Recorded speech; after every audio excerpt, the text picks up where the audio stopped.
We are live with another one. Welcome to the channel. This is OE MMA TV. I'm your host, OE. Like and subscribe if you are new to the channel. It takes minimal effort to give me the thumbs up, so you might as well do it. Thank you for supporting independent MMA media. And like I always say, guys, this is your channel, the only channel where the fans come first, not last. All right, guys, I didn't think I was going to actually go live. I actually did not think I was going to go live today. Some things came up, and you know what? I'm live. I am live now. Okay, got a little bit of time now, and I thought it would be a great time to get on this live and actually talk about some things. First thing I want to talk about, guys, is for my UFC fight predictions. I actually forgot. I actually forgot a fight, guys. Okay, I actually forgot a fight. I forgot to actually predict Cody Brundage versus Eric what is it? Mechanico? Eric Mechanico. So Cody Brundage versus Eric Mechanico. I didn't make a predictions for that fight. I have no idea why I didn't write it down. Honestly, I'm just being honest with you guys. I have no idea why I didn't write it down. Okay. But guys, if I had to make a UFC fight predictions for this one, just really fast to toss it out there. Man.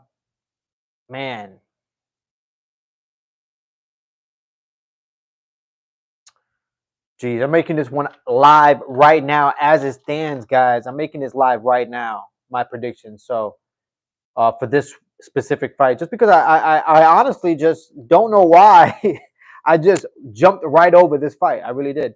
But yeah, we got Cody Brundage versus Eric, and look, guys, I'm gonna go.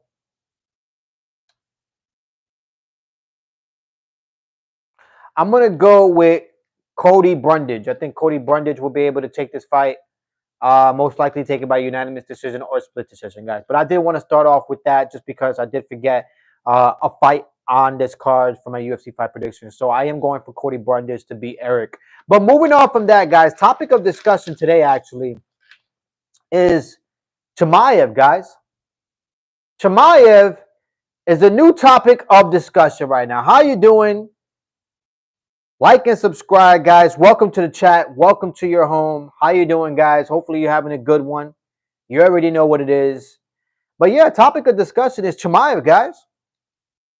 Canelo versus Crawford. Somebody says Canelo versus Crawford. If I had to give a prediction for that, guys, I'm gonna pick Canelo. I'm gonna pick Canelo because he's been around. He's fought more of the who's who. When it comes to boxing. So I'm gonna pick Canelo. How you doing, guys? How are you doing? Blessed to everybody. All right, blessed to everybody. Welcome to your channel. Welcome to your chat, guys. Hopefully you're having a great Thursday or Wednesday. Sorry about that. It is hump day. But topic of discussion today, guys, it is Chimaev. I want to see Chimaev versus Alex Pereira. Well, guys, we might just get that, guys. We might just get that because today's topic is actually Chimaev. He had an interview. He had a recent interview. And I believe it was with Brett Okamoto. And Chimaev actually has, goals to be a three-weight champion. Okay? He wants to be a welterweight champion. He wants to be a middleweight champion.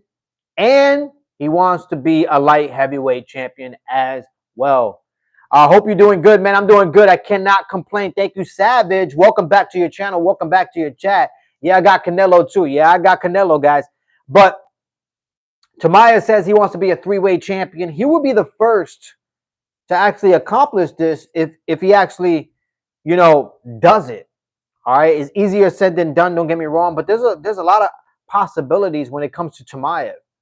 You know what I mean? The guy has just been he's been tearing it apart. He's been tearing it apart when it comes to his opponents in the UFC and when he graces the octagon, guys. If Alex hits that button, lights out. But I got Chimaev getting the win by ground and pound. He might just get the win by submission. Okay? The only person that has survived Chimaev's ground game is actually the former champ in the welterweight division. So that says a lot. That says a lot about Chimaev. It really does. But then again, look, Kamaru Usman, he's a legend in itself. He's a legend in itself. You know what I mean? So it says a lot about Chimaev. It really does. And if Chimaev is able to be a three-way champion, I think he can. If he's able to do it, I mean, he might as well call himself the greatest of all time. To be honest with you. For sure, either ground and pound or submission. I meant to put that. I got you, Hebrew, but for sure, I think Chimaev could pull it off, guys. He might be the only guy right now, on the top of my head, that I could honestly say he might just pull it off. He might just pull off three-way championship status, guys. Okay, he just might pull it off. How you doing? How you doing? I don't care. Just oil up first, Diddy. Well, I'm definitely not oiling up, guys. All right, that's not happening. But like and subscribe if you are new to the channel. It takes minimal effort to give me the thumbs up, so you might as well do it. And like I always say, guys, this is your channel. All right, I am just a pilot. The only channel where the fans come first, not last. What's up, my man? What's going on? What is going on, Marcus? Hopefully you're having a good one, Marcus. Welcome back to your channel. Welcome back to your chat. Okay. But guys, let's talk about a little bit more about Chimaev. Guys, Chimaev is pulling off an all-star team right now. Okay. He has an all-star team right now. Chimaev has brought in Rampage Jackson. Okay. He has brought in Arman Tsarukyan. He has brought in TJ Dillashaw. He has brought in multiple Olympic wrestlers, okay, for this training camp against DDP. Not only did he bring in multiple training partners that are, phenomenal and Olympic wrestlers, but he also brought in trainers, actual trainers who are legends in the game. Okay, we're talking about Salim Nutsalovov. I can't pronounce his name, but Salim is a legendary wrestling coach. You know what I mean? And he brought him in for this training camp against DDP. And not only that, guys, but I know there's been a lot of talks about Chimaev's gas tank. Okay, but guess what Chimaev does? Chimaev goes ahead and hires one of the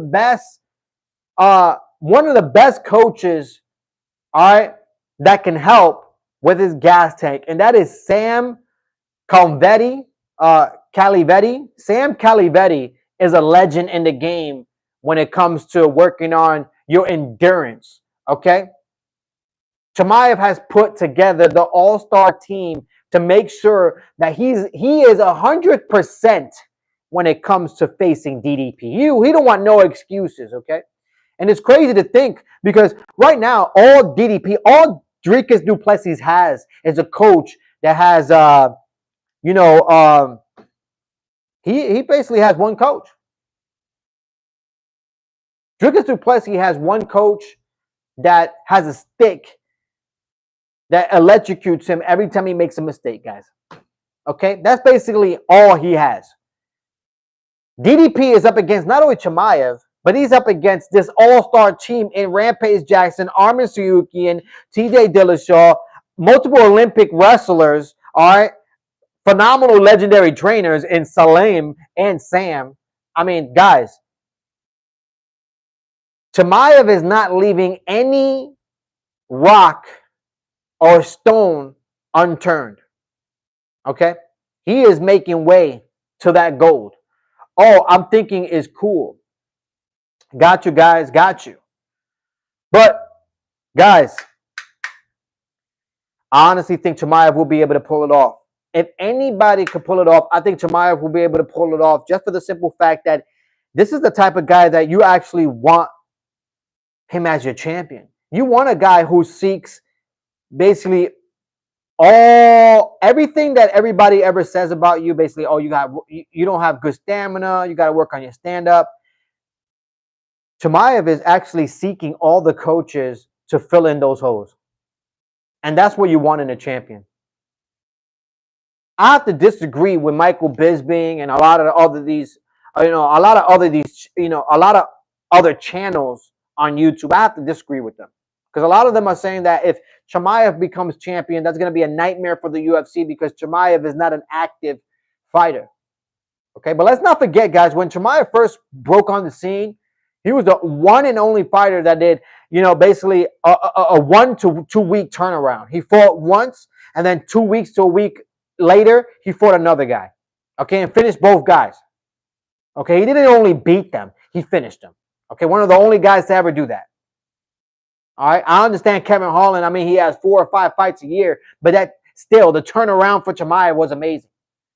Okay, so we got to give credit where credit is due. And I understand people are afraid of Chimaev actually pulling out of fights because one time, Chimaev pulled out of a fight one time. Actually, he didn't even pull out of a fight. He just didn't make weight and ended up doing a catch weight with Kevin Holland, I believe. Okay? But I have to disagree with them because I think Chimaev will be a great champion. I don't see why we look at Chimaev and we're looking at a guy that can actually defend the belt multiple times and take advantage of that middleweight division. Did you see what he did to Robert Whittaker, the Reaper, in that middleweight division? Totally destroyed him. Totally. It went 0 to 100 real quick. And let me tell you something. Robert Whittaker found out in that first round what Chimaev is really made of. I don't know why people think Chimaev is going to lose this fight or Chimaev will be just one of the worst champions to be in the UFC. I'm in disbelief that Michael Bisping actually agreed with everybody else talking about that Chimaev will be a nightmare champion. I'm actually surprised. Welcome back, Dean. Welcome back, Dean. Back to the chat, back to your channel. Welcome. How you doing right now? Topic of discussion is Chimaev and his interview with Brett Okamoto talking about that he wants to be triple champion and the possibilities of Chimaev actually pulling off triple champion status, especially after putting together such an illustrious, just a crazy ass lineup of coaches. Okay, let me repeat to you what Chimaev has prepared for DDP, for this training camp. DDP has brought in Rampage Jackson, Arman Tsarukyan, TJ Dillashaw, multiple Olympic wrestlers that are really high level, all right, and multiple legendary coaches in Salim and Sam. All right, if you know Salim, he's a legendary coach for wrestling, and if you know Sam, he's a legendary coach for endurance. Okay, so if anybody could pull this triple champ status off, it is Chimaev. He's doing everything that he can do to be the best of the best of the best, sir. Okay? Now, when it comes to DDP, all he has is one coach. All he has is one coach. He has one coach and his team. I already told you my thoughts on DDP. Dricus du Plessis is the 2.0 version of Keith Jardine. I don't give a damn. I don't give a shit who disagrees with me. I've been watching mixed martial arts since basically 2002, 2003. Okay? That's a long ass time to be watching mixed martial arts. So I know what I'm watching with my keen eye. And when I look at DDP, he is a 2.0 version of Keith Jardine. If you're familiar with Keith Jardine, he was an Ultimate Fighter, found success later on in his career in the UFC, ended up beating legendary status fighters in Chuck Liddell and multiple other fighters. Okay, Keith Jardine might have been one of the hardest fighters to prepare for because he just had such a idiotic style. Ask any one of his opponents, they will tell you preparing for Keith Jardine is impossible. There's nobody that moves like Keith Jardine. The guy is unpredictable. You don't know where strikes are coming from. Okay, You don't know if he's gonna lunge in with a punch or just go in for a rock bottom. Okay, that is DDP. DDP, a 2.0 version of Keith Jardine. Can DDP actually pull it off against Chimaev? That's the big question. Chimaev has pulled together a crazy ass team for his training camp to prepare him for the best DDP that there is. Let me read some of these comments. Dean says, damn, one good coach is worth 1,000 coaches. Dean, my point exactly. My point exactly. And let me tell you something. Like I said before, Chimaev is not leaving any stone. Not one stone is left unturned. I could tell you that much.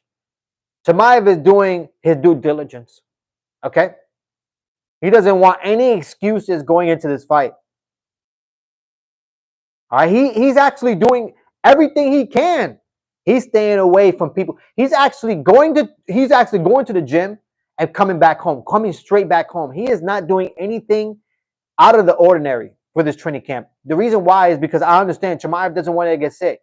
There's been multiple occasions where, there's been fans who've taken pictures with him, and unfortunately Chimaev ended up sick. So now Chimaev is staying away from people. He's staying away from the media. He's doing everything necessary to make sure that when he walks into that octagon against DDP, Dricus du Plessis, I guarantee Chimaev might be one of the first fighters to actually hit the octagon at 100%. Okay? And that's a scary ass fighter to go against. 100% Chimaev. That is intimidating. The coach I respect the most is Mike Tyson coach. He was a GOAT. Let me tell you something. He was the GOAT. He was the GOAT, man. He saved a young 13-year-old, you know what I mean, who could have been most likely committing crimes and committed murders out there in New York. I know multiple people, growing up that knew Mike Tyson. I grew up around an area that we had multiple, gangsters around us. You know what I mean? I grew up in LES, Lower East Side of Manhattan. You know what I mean? I live in 10th Street. I live on 10th Street Avenue D. I know a person in A Street that did 25 years for committing murder. The guy walked up to another guy because he stepped on his shoe and shot him. Shot him with a sawed-off shotgun. Okay? He went away for 20. I think he went away for 25 to almost 30 years. Okay, ended up coming back home after serving time. Didn't snitch on anybody. Come back. He ended up coming back to the LES. I'm telling you, there's multiple people, multiple gangsters around where I lived at. Legendary gangsters, where I come from. So when I was growing up, man, I heard stories about Mike Tyson. You know what I mean? I heard stories about Mike Tyson that when he was 13 years old, he was fighting grown men. He was knocking out grown men. At 13 years old, he was knocking out grown men, man. That's fucking crazy. You know what I mean? At 13 years old, he was already 190 pounds. At 13 years, think about this, guys. At 13 years old, you see a 13-year-old walking around, you don't expect him to be 190 pounds, you know what I mean, looking like he's made of stone. That was Mike Tyson, man. And let me tell you something, that coach definitely did save Mike Tyson from, possibly he saved him from possibly going to jail for the rest of his life. Because a man like Mike Tyson, I cannot imagine, he would have never gone to jail. He would definitely gone to jail for most likely murder. I heard multiple stories about people pulling out guns on Mike Tyson because Mike Tyson, he was hired, as a hitman, not as a hitman, but like as a bully. If you owed somebody money, they will hire Mike Tyson, and Mike Tyson will pull up and he'll beat your ass. And if you didn't pay, he'll continue beating your ass until you pay. You know what I mean? I heard multiple stories that, people pulled out guns on Mike Tyson, because he was a young kid and he didn't have a pistol on him. He was just one of those guys that, you'll pay and he will do what he had to do to make his money. But it's crazy, man. It's crazy. Some coaches are not just coaches but fathers. Dean, I agree with you, man. Dean, I agree with you wholeheartedly, man. Let me tell you something. I had a coach. I had a coach when I was about 12 years old. I still remember his name. His name is David. He rode a Trailblazer. It was a blue trail. Was it a blue or a green? It was either blue or green. I can't remember the color of it. It was either blue or green Trailblazer. But let me tell you something, guys. Since we're on the topic of coaches, his name was David. I played on a football team out in Connecticut, and I lived in Connecticut for like about 3 years of my life. And let me tell you something, Connecticut. Don't live in Connecticut. One of the worst, awful states. It's not even a state. I don't even consider it a state. It's a passer town, to be honest with you. And when I say passer town, I mean drug mules use it just to drive through it. But anyways, guys, when I was growing up, I was 12 years old. I went to try out for a football team, and I went out for tryouts, and I was really good. I was really good. And this guy, his name is David. He was the head coach of that team. He actually pulled me. I actually after practice, after tryouts, I'm walking home because I didn't have a ride. My parents just let's just say my parents could care less about what I was doing. Let's just say that. So I ended up walking to the tryouts, and let me tell you something. Walking to the tryouts was like about 2 hour to 3 hour walk from where I lived. So I walked like about 2 to 3 hours to this tryouts. Tried out, tired as hell. I ended up walking back home, and on my trip back home, this guy, his name is David. He was a coach. This guy pulls over on a Trailblazer. Um, I still remember it to this day. He pulls over in a Trailblazer, puts his window down. He's like, "Hey, kid." And I turn around. I'm like, "Yeah." And I have my football equipment on, and he's like, "Where are you headed?" And I'm like, "I'm headed to this place and this place." And it was another town because it was during that time I was living in one town, and I was going to a high school in that town, and then I ended up moving to another town. And if you move to another town, you have to go to that high school. Well, I didn't. I ended up not going to that. I ended up going to that high school, but I ended up not playing sports in that high school because I liked the town that I was first in. So I told him that I was like, "Well, I'm headed to this town," and he was like, "Man, that's a far walk. That's about 2.5 hour walk. You know what I mean? Do you want to ride?" And I said, "No, I'm fine. I'll take the walk." And as I'm walking, he's following me. He's literally following me. And I turn around, I'm like, "What's up, man?" And he's like, "Look, man, just get in my car. I'll give you a ride." I get in the car. He gives me a ride. And that's history right there. From then on, I was the captain of the football team. He gave me rides to every football practice that we needed to. He gave me rides to every football game that I needed to. I ended up going on the newspaper because I guess I did a record of 3 touchdowns in one game, and there was multiple times that I was written on the newspaper, and I honestly think it was because of David, because of his connections. But anyways, guys, that's my story a little quickly about coaching. And if David, if you're out there, I'm not gonna put my name out there publicly, but you know who I am. We won states. We won state champion that year. And let me tell you something. You was a hell of a coach, David. You really showed me that there are kind people on this earth.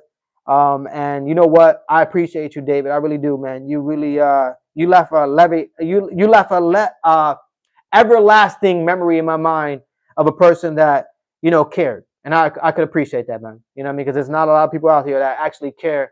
And let me tell you something. I was just a 12-year-old kid that just wanted to have fun, and you turned my fun into just a total dream, man. I appreciate it, man. And not only that, guys, but I actually got invited to the New York Giants training camp. I guess that year when we ended up winning states, I ended up receiving in the mail that I was one of the highly ranked football players in my state, and the New York Giants actually sent me a mail to go to one of their training camps to actually see how their training camps is. And to this day, I still think that had a lot to do with my coach David, and not only that, but I ended up not going to it because my parents couldn't afford it, and David wanted to pay for it, but I ended up telling David, no, I don't want anybody paying for anything of mine, especially if it was going to be that expensive. But anyways, guys, back to the topic at hand. Didn't Mike Tyson literally break the jaw of his gang leader? Jason 9, yes, he did. Yes, he did, Jason 9. Welcome back to the chat. Welcome back to your channel. I didn't see you there when I was telling my story. He broke the gang leader ability to lead as well. I mean, his spirit. Dean definitely did. A nice backstory. You got them. You got them. Hashtag David the Great. Definitely hashtag David the Great. You know what I mean? Look, guys. If you guys could do your due diligence, his name was David. He was a coach out there in Connecticut for Pop Warner football. And let me tell you something, David. Like I said, if you hear this and you see the video, man, I really appreciate you. You don't know what you did to a 12-year-old me, but you reconfigured, you know what I mean, my thoughts about human beings, to be honest with you, man. I'm just being real. But anyways, guys, back to the topic at hand. Chimaev, DDP. It's going to be crazy, guys. It's going to be crazy. I understand DDP, you know, he's defended his belt multiple times. You know, he's fumbled himself to multiple wins. But when we're talking about Chimaev, guys,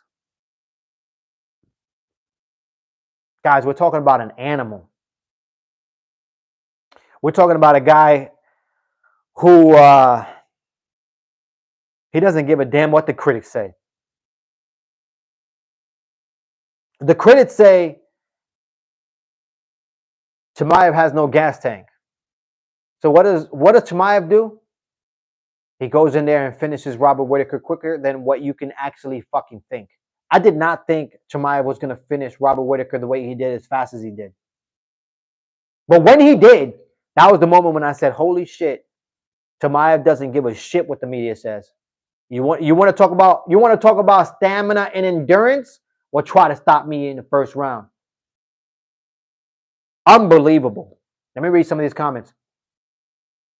This is enough to make a grown man cry. Well, Dean, man, I apologize, bro. I apologize. I was not trying to make anybody cry, guys. I was not trying to make anybody cry. It's a true story, guys. It is a true story. It's not a fake story. It's a true story, man. All right. I walked damn near almost 3 hours. Almost 3 hours to go from one town to walk my 12-year-old ass. To walk. Guys, I was walking to a football practice, to a football tryout. Can you imagine walking 3 hours?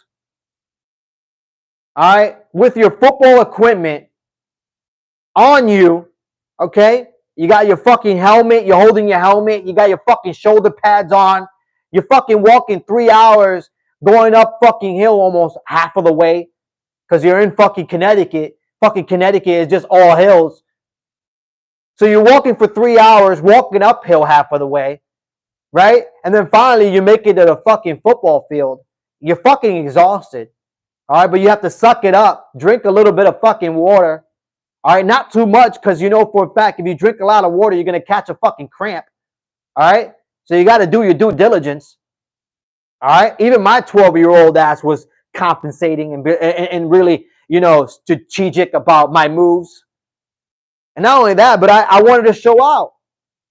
I walked 3 hours and I said to myself, I'm not going to be too tired. I hope I'm not too tired to show out on this field because I want to show out and show that I am the man and I am the captain of this team. And guess what, guys? I showed out. I did what I have to do. I made the captain of the team. And it was a great year, guys. It was a great year. All right. That's one of the everlasting memories in my mind was that year. And I got to give David, coach of that team, great thanks, man. I really do. I really do.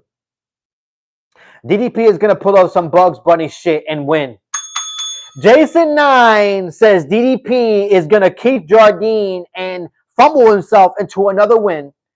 Do you believe that, guys? Do you really think DDP is going to beat Chimaev after Chimaev put on the ultimate all-star lineup and coaches? Guys, let me repeat to you what Chimaev has prepared for DDP going into the training camp, okay? He got Rampage Jackson. He got Armin Tsarukyan. He got T.J. Dillashaw. He got multiple Olympic wrestlers, high-level Olympic wrestlers. And not only that, he has high-level legendary coaches in Salim. If you don't know who Salim is, go look him up. Salim is a legendary wrestling coach, okay?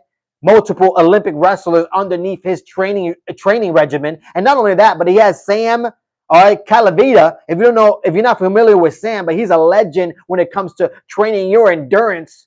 All right, Chimaev has pulled off the ultimate fighting coaches, all right, of all time, preparing for DDP. So you really think Chimaev is not going to beat DDP come UFC 319 after pulling off such an exciting and such an intriguing all-star team and an all-star lineup of coaches? Is that what you're telling me, Jason Knight? Shout out to David. Shout out to David, man. Shout out to David. Bless him.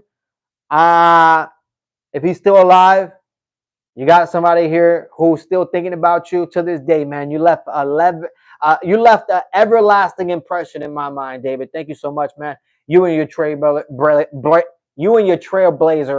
were amazing, bro. Thank you. Thank you. Let me see. DDP has plot armor. DDP has plot armor. That's what Jason 9 says. Two-man fights, one man wins, one man learns. That's what Dean says. Well, look, guys, I totally understand where you're coming from. All right, I totally understand where you're coming from, especially believing in DDP. I just don't think DDP. I don't think DDP really cares about anything that Chimaev has going on, man. You know what I mean? I think DDP, he's actually like, he thinks it's funny. I think DDP is out there laughing and laughing at the behalf of Chimaev actually, pulling off such an all-star cast of coaches. Okay? I think DDP is like, well, you need all that, and I only need myself and one coach, and we're still going to beat you. That's most likely what is on DDP's mind. Okay? That is honestly what is most likely on DDP's mind.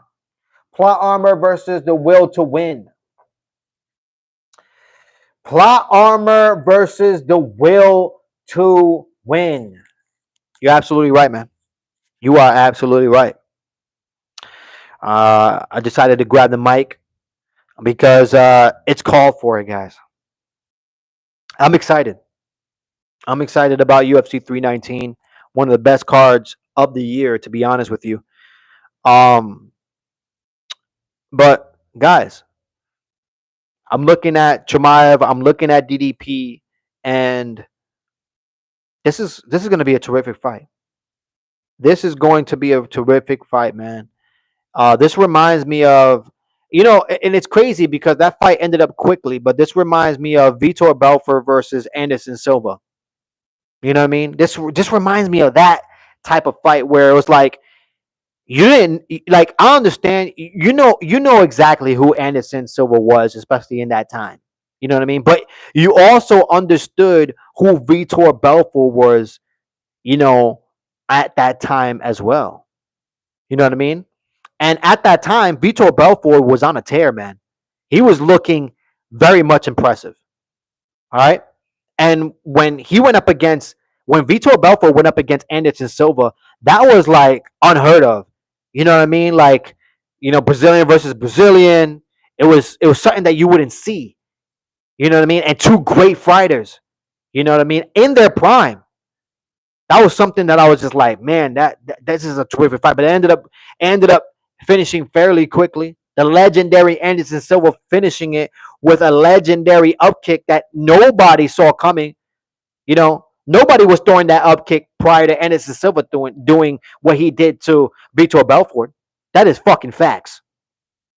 And this is exactly what this fight is reminding me of. DDP versus Chimaev. I just hope it doesn't finish quickly. But let me tell you something. Chimaev has the ability to finish anyone in that first round. All right. So this is crazy. Dean says, I bet 100 push-ups on Chimaev. That is what Dean says, guys. I mean, look, it's hard to bet against Chimaev, man. It really is. And it's hard to bet against DDP. It's hard to bet against either one of these guys, honestly. They got impressive resumes. They really do. Who you got for Pereira versus Ankalaev? That's a tough one for me, Jason 9. You brought up a topic that I really didn't want to talk about, Jason 9. I didn't want to talk about it because you know what? The last time this fight happened, I actually picked Alex Pereira to beat Ankalaev, and Ankalaev actually surprised me and went into the octagon and basically beat Alex Pereira at his own game.